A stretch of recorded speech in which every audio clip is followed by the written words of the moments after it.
Today, chemical properties of alkanals. We have known how these alkanals can be prepared in the laboratory using an oxidizing agent, either potassium heptaoxodichromate or potassium tetraoxomanganate 7.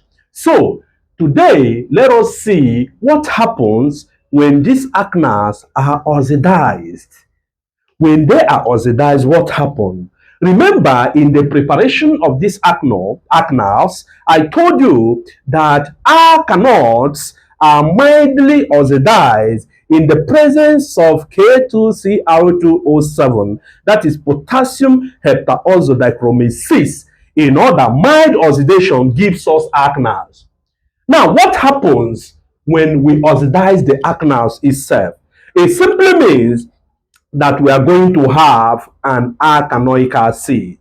When you oxidize an alkanal directly, you are going to get alkanoic acid. So let us see the equation for the reaction and the oxidizing agents, of course, we know used in this very particular reaction. So this is the part A of the chemical properties of alkanals, because alkanals undergo only oxidation and reduction reaction at this level, only oxidation and reduction. So we are picking the part A of these chemical properties, which is oxidation. Then in our next class, we'll talk about how they can be reduced using certain reducing agents. Okay, so let's see the chemical equation for the reaction. Now remember that the starting material here is alkanal.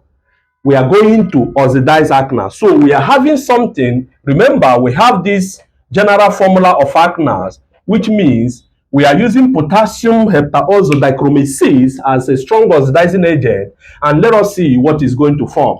If this is the case, if this is the general molecular formula of alkanals reacting or being oxidized by this strong oxidizing agent, this is K2Cr2O7, we are going to have this compound COOH. We are going to have this compound, and we all know that this compound is known as alkanoic acid. So if this one is R, I can put this one R prime to differentiate that this one is alkanoic acid. So when you oxidize an alkanal in the presence of potassium heptaoxodichromate, you are going to have alkanoic acid. So let us pick one example. Alkanal is, we have CH3, we have C double bond, and we have H.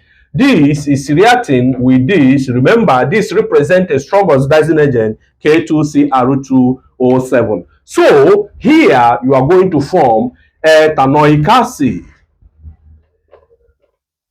Ethanoic acid is formed here. So now we have oxidized ethanol and we have gotten ethanoic acid. How did you see this? Bye bye, and see you in my next class. Okay, let's go.